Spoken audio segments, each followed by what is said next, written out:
Today on Garage Time with Goody, we're going to be working on a 2008 Pontiac G6 2.4 liter engine 4-cylinder car.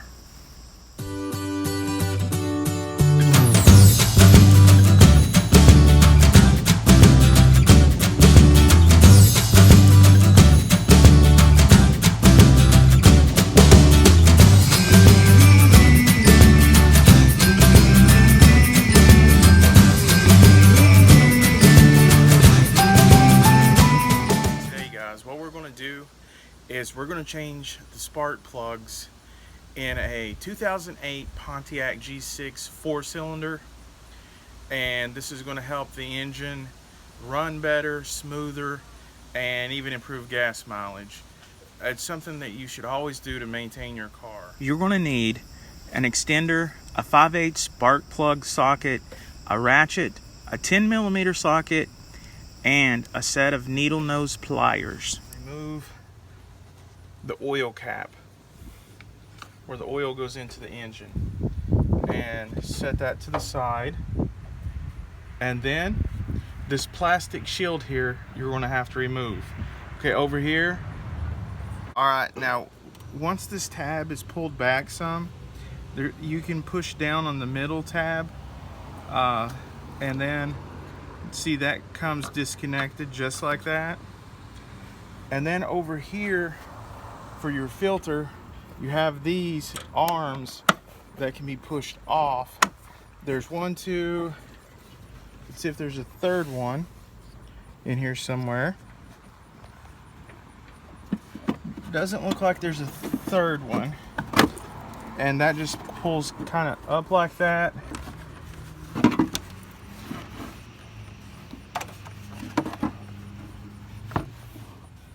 This pulls up, and then what you need to look over in here, because right here is a clip to the top of the engine, and you're going to need to squeeze that together, which I have a pair of needle nose pliers that will clip this together, or you can use regular pliers, just whatever you have. And you can pull this back, this one hose back off the engine.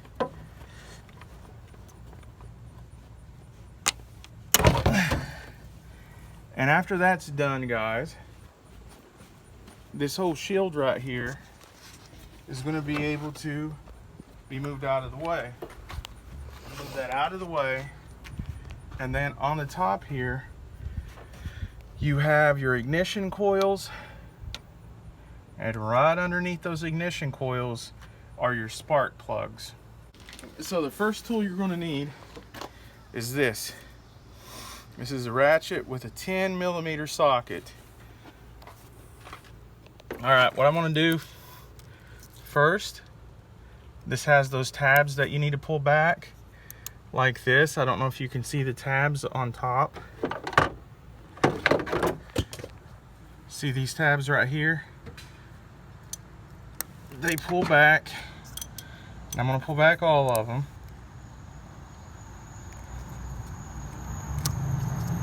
So that I can push down the internal tabs.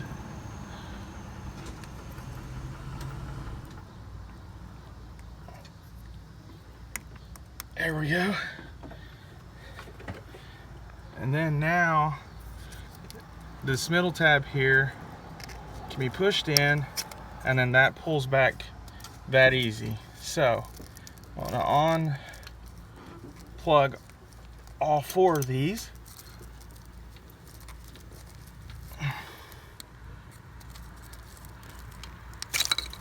There's the second one.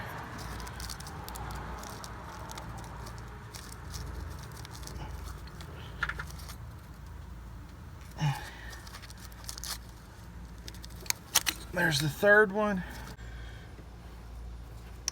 Okay, and there's the fourth one. They're all disconnected from the ignition coils. Okay, now the next part, you're going to need these tools. You're going to need a ratchet and a 10mm socket. Right beside of these ignition coils is a 10mm bolt holding it in. Remember, lefty loosey, righty tighty. So, got it set to go to the left.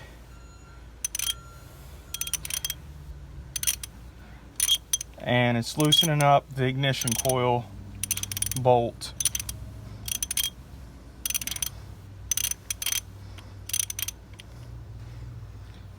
And then I'm going to turn it the rest of the way once it's really loose with my fingers. It just comes out just like that. And then this pops right out. Some people call this a boot, an ignition coil. I call it the ignition coil. And do not lose these. I'm going to set this down where I'm not going to lose it.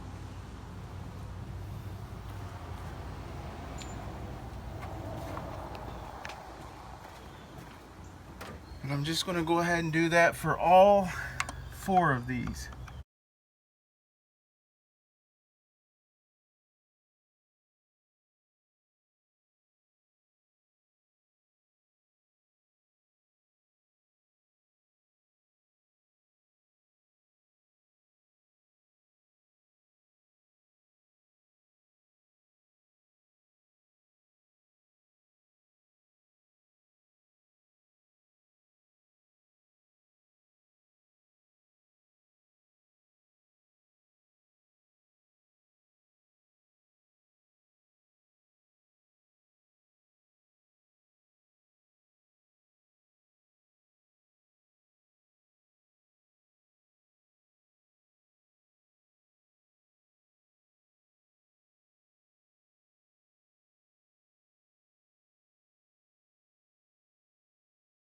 Now what you might want to do while you're doing this is to make sure there's no oil down inside the chambers where the spark plugs go. That way you know that there's not any oil leaking down inside there, and that way you know that any like valve pan ring gaskets are not leaking, or that the valve pan cover does not need to be replaced. What you want to do, it doesn't really make a big difference, but you want to go ahead and get you some spark plugs. I got these online, so they were cheaper. You can get them pre-gapped. That means the space in between the spark plug is already in firing order, so all you have to do is install the spark plug and you're ready to go. If not, you can get a spacer for the spark plugs at AutoZone for like $2 probably, or maybe a little bit cheaper. Okay, the next step, oh, and I'll leave a link to some place for you to buy some spark plugs in case you want to get them cheaper. All right, you need a ratchet, an extension, and this is a 5/8 socket. I went ahead and saw how wide or what size the spark plugs needed, and this is a 5/8 spark plug socket, and I'm going to put that onto my extension. Now sometimes you want to make sure that rubber boot is down inside that if it's an old tool, because if not, if it's old, it might not pull up the spark plug, because the top of that spark plug is supposed to fit into that boot that's down in there, and it pulls it up. Now when you're down inside the engine, you just fit it down inside the spark plug well, and then you turn it to the left. And you never want to over torque spark plugs, and you definitely do not want to get it cross threaded, because if you get it cross threaded, you're going to be in big trouble with your engine as far as your engine goes. So you get it to where you think that all the threads are loose and it's ready to be pulled up. And oops, guess what? Hold on and I'll show you guys. I pulled that up and the socket got stuck down in there. And that's the thing I wanted to show you guys. about doing this. You see, I have a pair of needle nose pliers. So if your socket gets stuck down in there, use a pair of needle nose pliers to get your socket back up out of there. So keep a pair of needle nose pliers handy, guys. It wasn't ready to come up yet, so I'm going to keep loosening it until it is.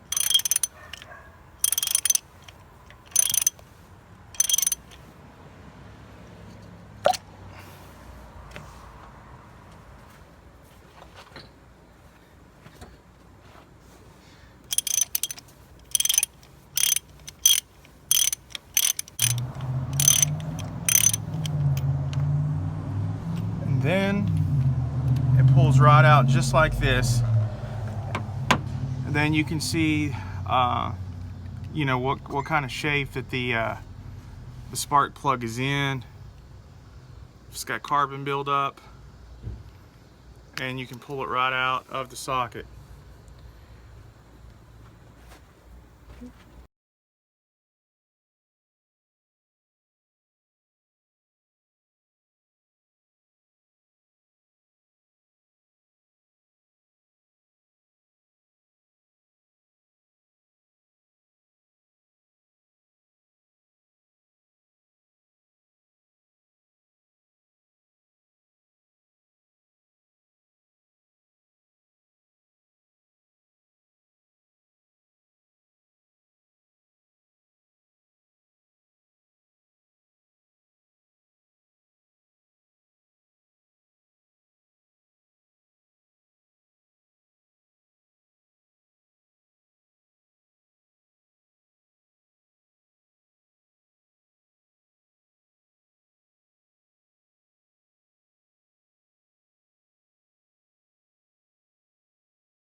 Okay, since these are pre-gapped, we don't have to change the distance between here and here. So I'm just going to put it in here. You want to put it down in on your socket first, and then see, it's not going to fall. See right there? Now that's important. Now what you want to do is you want to make this go straight down into the spark plug chamber. You do not want it to screw in crooked, because then you could cross thread the chamber, and then you would have to do a lot of work to fix your engine. You do not want it to cross thread. Also, when it starts to tighten up, you don't have to be the Incredible Hulk. You just get it kind of a snug fit down in there.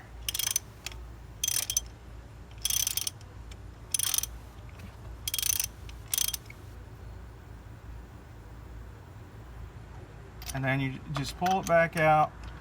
In my case, I'm gonna have to pull it back, the socket back out with my good old needle nose pliers. And then I'm gonna repeat that process for the next 3 spark plugs.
Alright, the next thing you want to do is put the boots back on top of the spark plugs, and then plug it back into the connectors.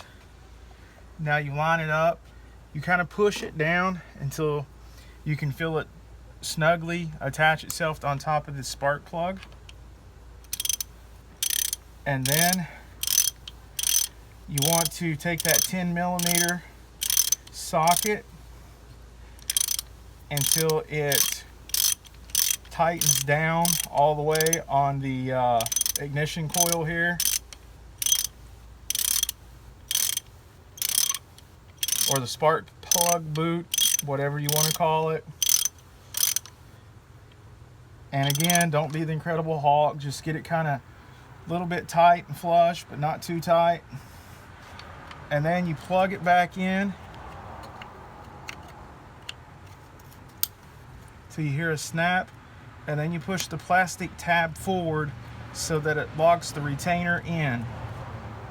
And I'm going to do this with all 4 of the cylinders there, all 4 places. So once you have all 4 ignition coils back on and snapped into place, that is exactly what it looks like, and we're ready for the plastic cover and the breather to go back on now. The next step is to put this back on. And it goes back on the exact same way that it came off. If you want to come over on this side, we can give them a better view of the important things.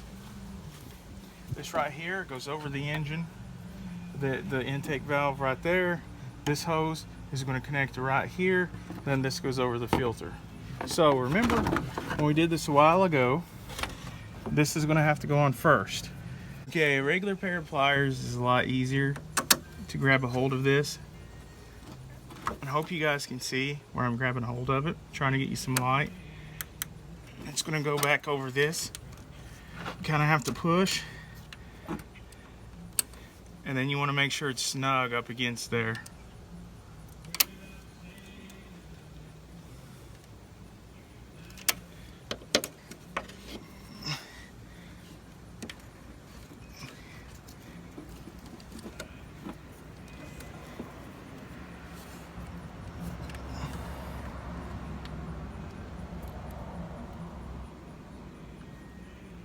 Okay, what I'm doing is I'm getting it right up against there, and that's on good.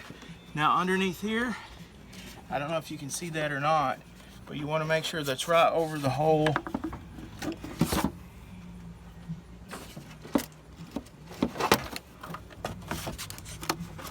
When it goes back on.